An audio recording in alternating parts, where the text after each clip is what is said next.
দুর্গাপুর থেকে আসছে। কতগুলো বাড়ি প্লাবিত হয়েছে অলরেডি? বাড়ির মধ্যে ঢুকেছে 40টা হবে। 40টা। এই গ্রামে কতগুলো বাস করছে মানুষ? আনুমানিক একটা আইডিয়া কতটা? মোট জনসংখ্যা 12টা স্কুল। এখানে তো একটা স্কুল আছে দেখলাম। হ্যাঁ, বড় হাই স্কুল আছে একটা। এই স্কুল যাবার রাস্তাটাও কি ডুবে গেছে? হ্যাঁ, এটাই স্কুল যাওয়ার রাস্তা এটাই।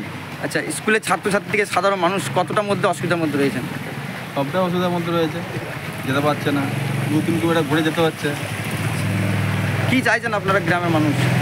চাইছি বলতে যেন রাস্তাটা উঁচু হয়, আর একটা যেন ভালো একটা বড় ব্রিজ করা যায়।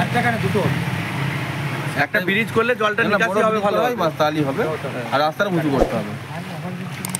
একটা ব্রিজ হলে রাস্তাটা। এই পরিদর্শনে এসেছিলেন কেউ? হ্যাঁ, ভিডিও বা পঞ্চায়েত থেকে? হ্যাঁ, এসেছিলেন। প্রধান ইনচার্জ আছে, প্রধান সাহেব এসেছিলো, আর অঞ্চলে যে স্টাফ আছে সব এসে, বড়োবাবু থেকে সব এসেছিলো। প্রধান এসে কী করলেন, কী বললেন? পুরো গ্রাম পরিদর্শন করলো, আর তিরপল করলো, প্রদান করলো। আপনার নাম? আমার নাম মইনুল হাসান, বাড়ি গোলগ্রাম। কষ্টের মধ্যে স্কুল যাচ্ছ এই জলের মধ্যে, কতটা ভয় ভয় লাগছে? আচ্ছা, আজকে স্কুলে পরীক্ষা চলছে তো? আর কি পরীক্ষা আছে আজকে? বাংলা পরীক্ষা আছে। কোন ক্লাসে পড়ো বাবু তোমরা? 6-এ। কি নাম? বাড়ি? নূরপুর থেকে এখানে আসছো? কি বলবে তোমরা, কি চাইছো তোমরা? স্কুলে পরীক্ষা দিতে গেছিলে, কতটা আতঙ্কের মধ্যে যাচ্ছিলে?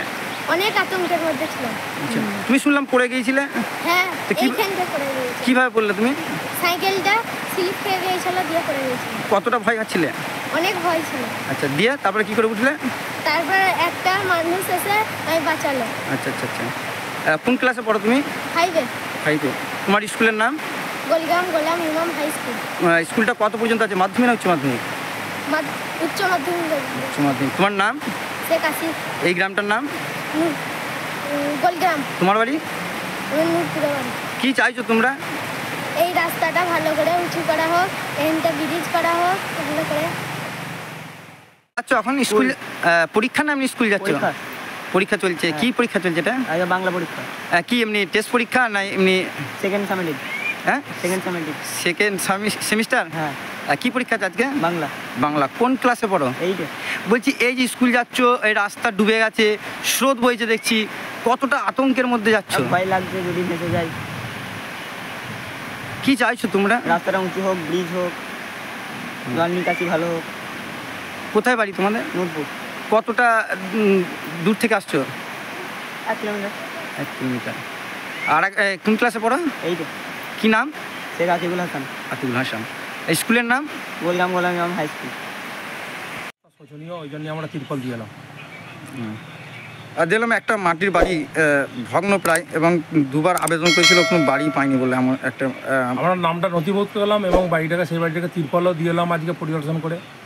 ওখানে একটা হাই স্কুল আছে এবং ছাত্রছাত্রীরা দেখলাম যাচ্ছে জলের মধ্যেই, কষ্ট করে যাচ্ছে তারা। মধ্যে দেখলাম তো যষ্ট, তার জন্য বাচ্চা ছেলেদিকে আমরা একটু সহযোগিতা করলাম। আমাদের ওখানে যে আছে তাদেরকে বললাম যে একটু সহযোগিতা করতে।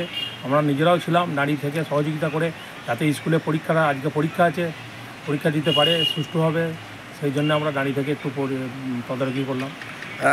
ওই রাস্তাটার দাবি ছাত্রছাত্রীদের এবং অভিভাবকদের, যে রাস্তাটা উঁচু করতে এবং একটা ব্রিজের জন্য আবেদন করেছে। এটা আমাকে বললো, আমি ভিডিওর সাথে আপার লেভেলের সাথে আমি ভিডিওর সাথে আলোচনা করে দেখবো এটা কীভাবে কী করা যায়, এটা জানাবো। কতগুলো বাড়ি তিরপল দিলেন? গোটা 15-20 বাড়ি তিরপল দিলাম। কতগুলো বাড়ি জল ঢুকেছে, প্রবেশ করেছে জল ঢুকেছে আপনার গোটা 30 বাড়ি জল ঢুকেছে। আমরা আরও বলেছি পঞ্চায়েত অফিসে, আমরা যে কটা নিয়ে গিয়েছিলাম দিলাম, আর পঞ্চায়েত অফিসে আসতে বললাম, যে পঞ্চায়েত অফিসে দিয়ে দেবো।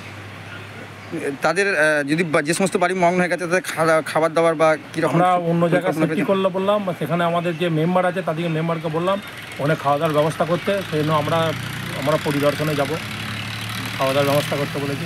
আগামী দিনে যদি আরও জল বাড়ে বা জলমগ্ন হয়, কতটা আপনারা পঞ্চায়েত থেকে আমরা পঞ্চায়েত দিক থেকে সবসময় খোঁজ খবর নিচ্ছি এবং পরিদর্শনও করছি। আমরা চাইছি আরও পরিদর্শনে যাব এবং সব দিক থেকে সহযোগিতা করব।